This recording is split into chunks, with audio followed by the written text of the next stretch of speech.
महाराष्ट्र का chief minister अगर ये कहता है कि रामगिरी महाराज ने जो है जो बात कही वो दुरुस्त है, उसकी मैं तायीद करता हूँ। सही है। तो एक वो चिपड़ा चापड़ा रामगिरी हो, उसने नबी करीम सल्लल्लाहु अलैहि वसल्लम की शान में गुस्ताखी की और उसकी तायीद में महाराष्ट्र के चीफ मिनिस्टर साहब उसको बोलते कि हम इस रामगिरी महाराज का बाल बाका नहीं होने देंगे। ये क्या बतलाता है? सही है। ये क्या दो हो गई, एनसीपी 2 हो गई, मन से अपनी कमर कस रही है, वंचित बहुजन आघाड़ी है, MIM है, तो पार्टियां तो बहुत हो गई। अब पार्टियां बहुत हो गई, अब अवाम को फैसला करने का है कि इन सारे उम्मीदवारों में आप किसको क़यादत के लायक समझते हैं। अब जो क़यादत के लायक समझते हैं अवाम में उसको चुना के, बीजेपी के, कांग्रेस के, एनसीपी के और यहाँ से जो है MIM, ये फेल हो गई, ये क़यादत नहीं कर सके सही तरीके से। सही है।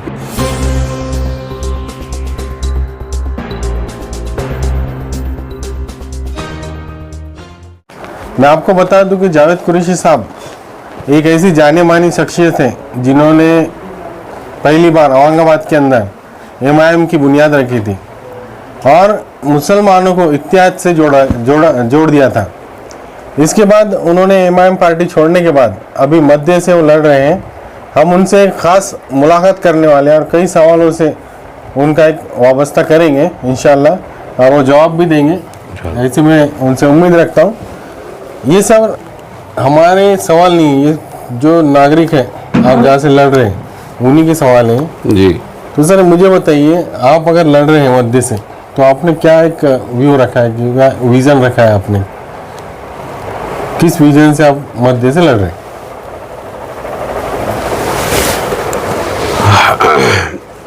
हर जो तहरीकी इंसान रहता है या संगठन से जुड़ा हुआ इंसान रहता है, वो तहरीकी हुआ, वो विजन ही रहता उसका। वो इलेक्शन लड़ो या अवामी खिदमत करो या और कोई भी एक्टिविटी करो, उसका विजन साफ रहता है कि हम जो है इस मुल्क में जो मज़लूम दबे कुचले लोग हैं उनको कैसा इंसाफ दिला सकते। तो हमारा मकसद इस वक्त दबे कुचले लोगों को इंसाफ दिलाना है, SC ST OBC आदिवासी और ख़ास तौर से माइनॉरिटी, और माइनॉरिटी में भी ख़ास तौर से मुस्लिम्स जो इस वक्त बहुत मजलूमी का शिकार है, ऐसे लोगों को इंसाफ दिलाना, ये हमारा विजन है।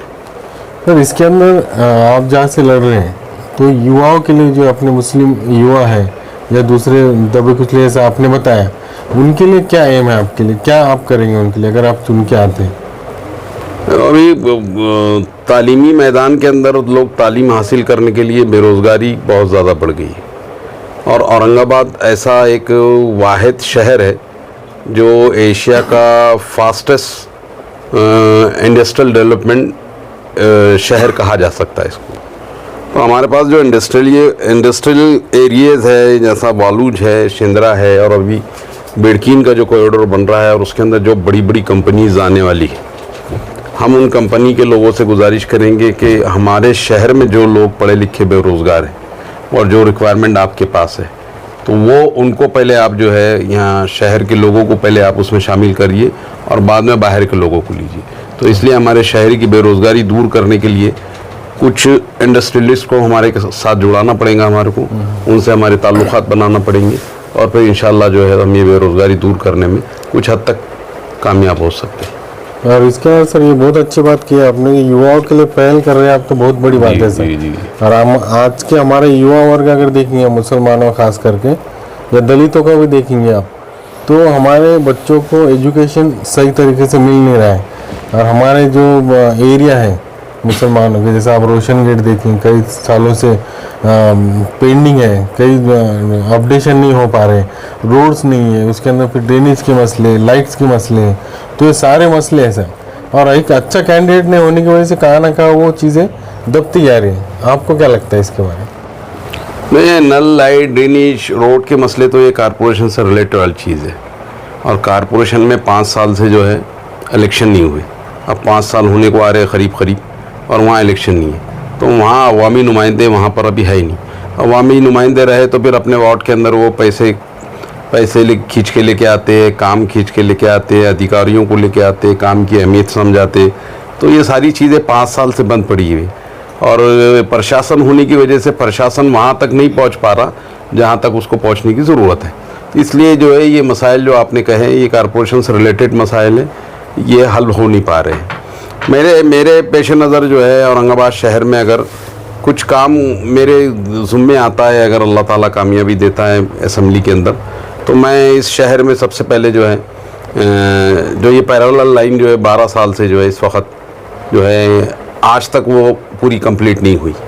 मैं जब स्टैंडिंग कमेटी में था, जब ये पैरेलल लाइन का प्रस्ताव आया था और हमने 325 करोड़ रुपए में ये पैरेलल लाइन का प्रस्ताव मंजूर करे थे और 12 साल गुजर जाने के बाद आज ये सूरत हाल है कि आज इसका जो बजट हो गया वो 2740 करोड़ रुपए हो गए। तो लिहाजा अब आप अंदाज़ा करो कि ये जो भी यहाँ पर लीडरशिप थी, शिवसेना की थी, बीजेपी की थी, उसके बाद जो है यहाँ पर और दूसरी पार्टियों के नुमाइंदे यहाँ से चुन के गए थे, ये सारे लोगों ने इस पे तवज्जो नहीं दिए और 12 साल से लोगों को पानी को तरसा रहे हैं। हमारी पहली कोशिश ये रहेंगी इंशाल्लाह कि हम इस शहर में साफ़ सुथरा पानी एक दिन आप लोग अवाम को मुहैया कराएं।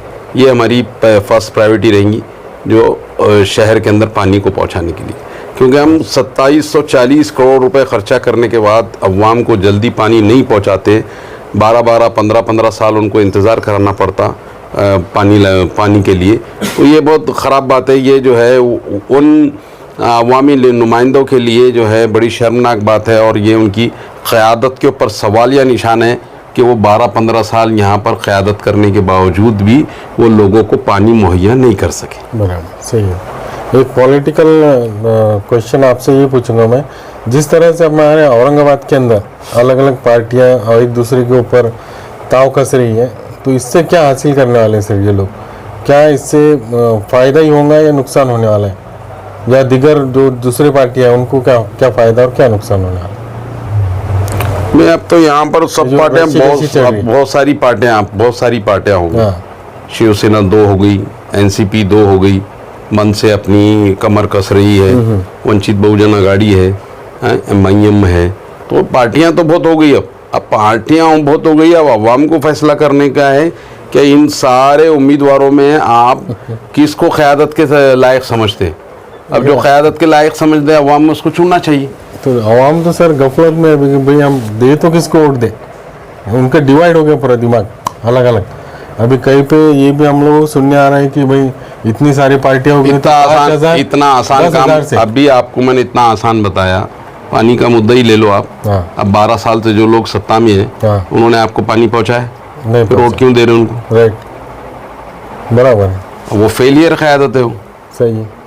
यानी वो जो लीडरान हैं शिवसेना के, बीजेपी के, कांग्रेस के, एनसीपी के और यहाँ से जो है MIM, ये फेल हो गए, ये क़यादत नहीं कर सके सही तरीके से। इसलिए तो अवाम को 12 साल हो गए, 12 साल से तरस रही, 8 दिन में एक बार पानी आ रहा। बराबर, ये बात भी आपने सही। फिर अब यही यहाँ ही अब अवाम को यही सोचना पड़ेगा कि इनको रिपीट करेंगे क्या आप? सही है। ये फेल होने वाली क़यादत, ये फेलियर क़यादत जो आपको सही तरीके का पानी नहीं पहुँचा सकती, साफ़ सुथरा पानी आपके घर तक पहुँच नहीं सकता, मैं समझता हूँ ये फेल होगा। और इसके अंदर सर इलेक्शन के अंदर अब की बार जितने भी पार्टियां अलग अलग तरीके से लड़ रही, तो इसमें सामने देखने को मिलेगा कि 5000 से कोई 10,000 से वोट से चुन के आ सकता है। आपका क्या मानना है इसके अंदर, क्या ऐसा हो सकता है? नहीं, कंपटीशन तो बहुत ज़्यादा है। इसमें इससे इनकार नहीं किया जा सकता, कंपटीशन बहुत ज़्यादा है। अवाम उन उम्मीदवारों की तरफ देखे जिन उम्मीदवारों के पास जो है एक से ज़्यादा मज़हब के वोट उनके पास शामिल है। अच्छा, यानी वो उम्मीदवार जो मुसलमान भी वोट ले सकता, जो दलित भी वोट ले सकता, जो OBC भी वोट ले सकता, ऐसे लोगों को जो है अवाम ने चुन के देना, इसलिए कि सारे समाजों के वोट उसके पास आ रहे। अब जो 1 से 2 समाज के, 3 समाज के वोट उसके पास अगर आ रहे, तो ऐसे लोगों को चुन के देखना और उसको देखना भाई वो इंसान काम कर सकता नहीं कर सकता।